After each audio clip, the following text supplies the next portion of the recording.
Olá pessoal, meu nome é Matheus, sou aluno do curso de Psicologia aqui da UMFG e hoje nós estamos gravando esse vídeo para compartilhar um pouquinho daquilo que nós adquirimos de conhecimento na universidade para vocês e estaremos divulgando isso nas nossas mídias sociais para que todos tenham acesso e consigam compreender um pouquinho melhor a respeito disso, dessa área tão grandiosa e tão incrível que é a psicologia.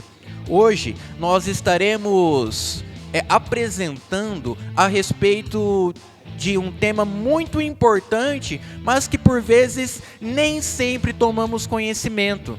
É a respeito da ética. Isso está vinculado a uma disciplina a qual nós aprendemos que é ética e exercício profissional.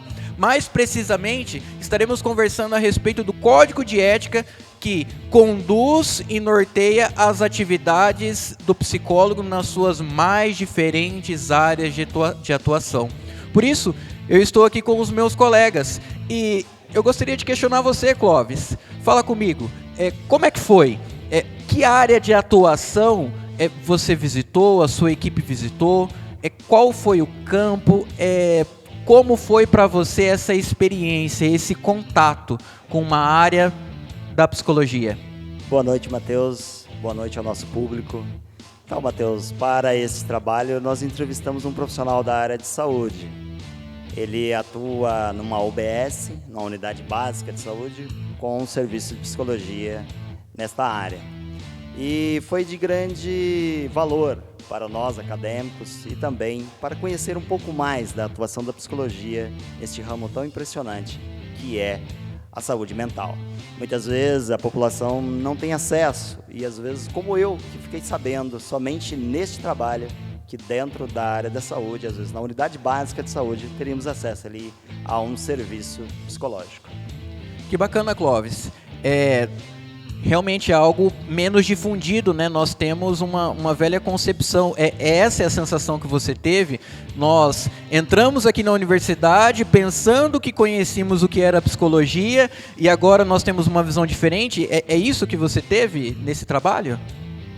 Pelo menos para mim, e o que eu observo, que a psicologia ainda está voltada ainda ao setor clínico, ou seja, quando precisamos de um psicólogo, quase sempre recorremos à clínica e nunca pensamos na saúde pública, na unidade básica de saúde ou aquilo que o SUS nos oferece. E isso tem que ser difundido cada vez mais para a nossa comunidade, para a população, porque muitas vezes a pessoa às vezes não está em condições ou tem algum outro empecilho ali, seja situação financeira ou até mesmo falta de oportunidades, como trabalho, etc., e a pessoa entra em desespero. Então, estar ciente que temos um profissional que pode nos atender, cuidar da nossa saúde, da saúde dos nossos filhos, dos nossos pais, avós, indiferente da demanda, seria algo gratificante, tanto para a nossa comunidade, como também para a nossa querida profissão, que é psicólogo. Legal. Mari, e para você? Como foi ter esse contato com uma área específica de atuação da psicologia? E mais, que área que foi essa? Bom, a gente entrevistou a área ocupacional. Foi muito diferente, porque assim como o Clóvis falou, a gente não tem muito contato, a gente só tem mais contato quando a gente entra na psicologia mesmo. E como era psicóloga há mais de 23 anos, sempre atuou nessa área, sempre tentou trazer pra gente uma visão de como as empresas funcionam, de como falta um diálogo dentro das empresas, de como ela poderia resolver aquilo. Que bacana. É interessante porque você foi falando e nós vamos nos recordando de algumas outras situações e é isso mesmo, né?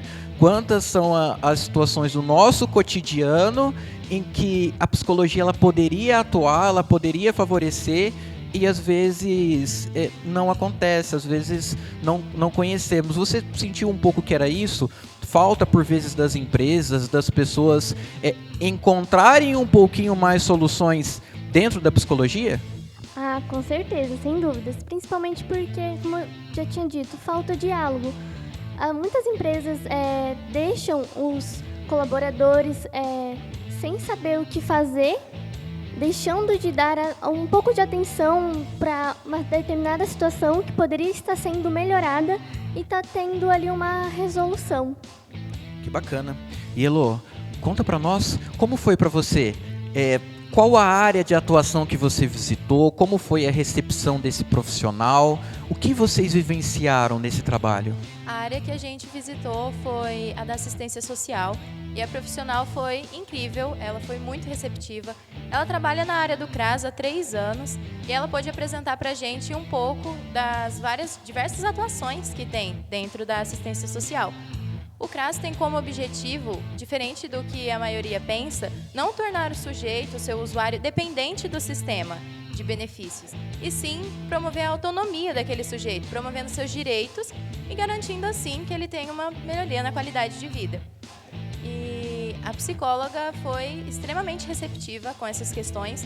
Percebam, nós temos vários campos de atuação dentro da psicologia, mas é importante nos embasarmos com relação daquilo que é o objetivo e objeto principal desse trabalho, que é o código de ética. Todas as profissões, elas são pautadas, elas são regulamentadas por um código de ética, mas o da psicologia, ele é um pouquinho diferente. Ele tem uma fluidez, ele tem uma necessidade de não ser rígido, ele tem uma necessidade de não ser, de fato, um conjunto de regras que as pessoas precisam seguir à risca. Ele tem essa fluidez, ele tem essa maleabilidade, justamente pelos diferentes campos de atuação. São várias as áreas que a psicologia abrange. Logo, é necessário, e foi percebido isso, que o nosso código de ética, ele precisa ser um pouquinho mais abrangente. Ele precisa ser capaz de acoplar, capaz de agregar para todos os campos de atuação, permitindo que o psicólogo, o profissional, ele pense um pouquinho mais sobre o que ele deve fazer e, de fato, também aquilo que ele não deve fazer. Por isso, gostaria de voltar com você, Clóvis. O que você vivenciou, o que você experimentou, ou melhor, o que aquele profissional relatou a respeito do uso do código de ética? Para ele, aquele código de ética era importante? Valia a pena? Será que deveria existir alguma mudança? Será que esse posicionamento mais fluido favorece, de fato, ao trabalho e atividade do profissional? Sim, Matheus. A entrevista com o profissional, ele foi muito claro em relatar e dizer que é somente através do código de ética que a profissão seria desenvolvida, ou seja, que o atendimento seria universalizado. Sem o código de ética é impossível trabalhar com qualidade nesse setor. Então, ele deixou bem claro que o código de ética é como se fosse um nortealizador, um balizador para a nossa profissão, para o nosso ofício. Que bacana. E interessante a gente pensar um pouquinho nessa pessoa que foi entrevistada por você, Mari, porque é uma pessoa com mais de 20 anos de experiência. Então, assim, na história da psicologia, na história da psicologia brasileira, nós tivemos mais que um código de ética, e essa pessoa, ela vivenciou mais de um. Será que ela trouxe um pouquinho disso, sobre da atuação anterior e um efeito de comparação com a atuação que ela pode ter agora, com esse código de ética mais fluido, mais tranquilo, mais abrangente? Você pode relatar um pouquinho para nós? Então, ela foi conselheira em Curitiba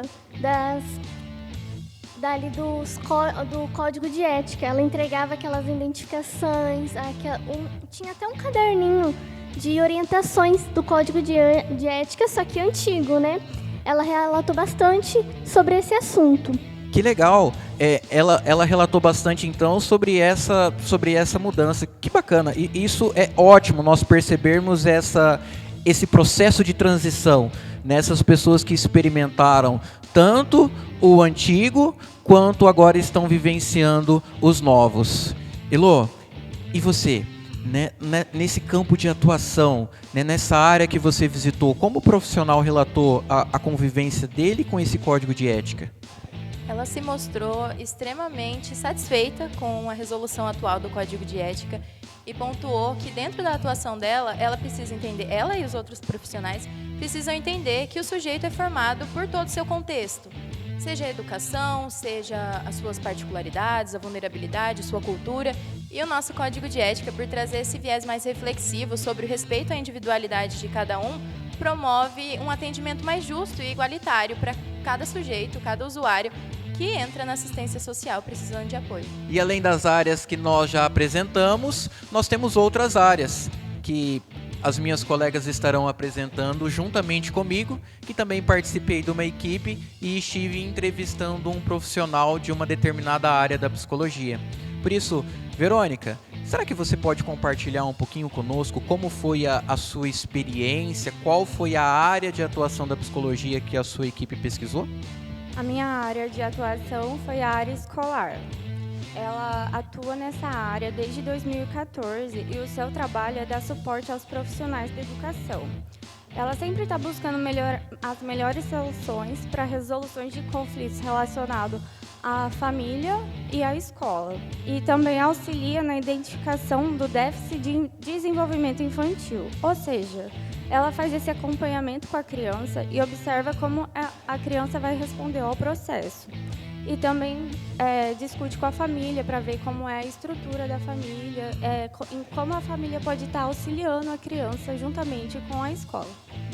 Que legal, algo realmente enriquecedor. E para você, Poliana, como foi, qual é a área de atuação que você e a sua equipe pesquisou? Conta um pouquinho para nós como foi essa experiência. Boa noite, Matheus. Boa noite a todos. Bom, a nossa profissional ela já atua há 3 anos e ela foi super receptiva com a gente, deu algumas dicas para a gente que está entrando agora no mundo da psicologia e ela passou muita confiança. E como a gente também pode estar passando essa confiança para os clientes dela, né? Que legal. A psicologia clínica, de fato, é aquela que todos nós e a grande maioria das pessoas conhecem.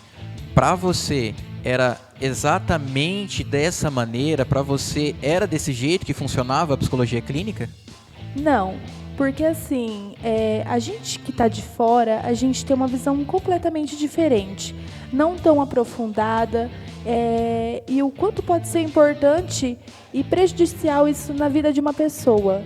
O quão cuidado a gente deve ter, né, com as atitudes, com as palavras. Então, assim, foi muito importante e muito enriquecedor para a gente que fez essa pesquisa. Que legal. A pesquisa da minha equipe foi a respeito do campo jurídico. Na área jurídica, aquilo que mais me chamou a atenção nessa conversa com esse profissional que tem mais de 10 anos de experiência é justamente a sua atuação, é justamente a aplicação da psicologia dentro do sistema judiciário brasileiro. A começar pelo fato que o cliente dele seria o magistrado que solicita os seus trabalhos para que ele possa, de fato, agregar naquele processo e contribuir, sempre considerando as bases da lei, sempre considerando a nossa legislação vigente. Mas, Verônica, conta para nós um pouquinho a respeito da ética. Como é que funciona o código de ética, a conduta do profissional da psicologia dentro do âmbito escolar? A nossa profissional diz que a ética, o código de ética é extremamente importante, como você disse, é um norteador para a nossa prática e por ser um código tão generalista, ele promove uma autorreflexão. Assim, gera uma prática mais responsável e respeitosa. O atual código, ela diz que abrange muitas questões e que essas questões regulamentadas são feitas de forma democrática e o que pode ter de lacuna dentro do nosso código, o Conselho Federal da Psicologia vem sempre fechando essas possíveis lacunas que o código pode ter. Que bacana. E para você, Poliana? Como foi? Essa profissional, ela relatou o uso do código de ética? Para ela, era útil ou não? Atrapalhava, não agregava? O que você pode relatar sobre o uso do código de ética dentro do campo clínico? Bom, Matheus, como eu havia dito já, é de extrema importância, principal do sigilo. Porque uma pessoa, às vezes, ela está com algum problema, ela se sente à vontade em estar passando aquilo, né, para o psicólogo, em estar se abrindo. Então, assim, ela relatou para a gente que o sigilo ele é de extrema importância, pois a gente está lidando com a vida das pessoas, com as fraquezas dela. Então, a gente tem que, como eu tinha te dito mesmo, a gente tem que tomar muito cuidado como a gente vai estar se expressando e o que a gente pode estar passando para essa outra pessoa. E ela também falou para a gente assim, que a gente tem que estar sempre monitorando, né, para estar verificando os resultados que essa pessoa também está apresentando. E também para essa pessoa que ela consiga estar lidando com os seus próprios medos internos, né? Então, assim, é de extrema importância o sigilo também, né? Bacana, sigilo esse que faz parte do nosso código de ética. No campo jurídico, a atuação desse profissional, ela também é balizada por esse código de ética.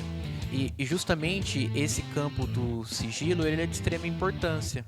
A ética, ela precisa ser o fundamental, ela precisa ser o condutor desse profissional, e o ponto do sigilo foi um dos destaques que esse nosso entrevistado nos relatou, porque ele mencionou que como o usuário dele é a magistratura, é o judiciário, as pessoas a qual ele vão receber a informação dele é justamente esses magistrados, as partes interessadas, né, os advogados. E comumente, quando ele é requisitado para exercer essa atividade, para exercer a sua função, o processo ele já está correndo em segredo de justiça.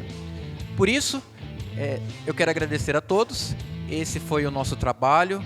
Nós cremos que conseguimos contribuir um pouco, pelo menos, trazendo a respeito das mais diversas áreas de atuação do psicólogo e, sobretudo, da importância do código de ética na condução dessas atividades.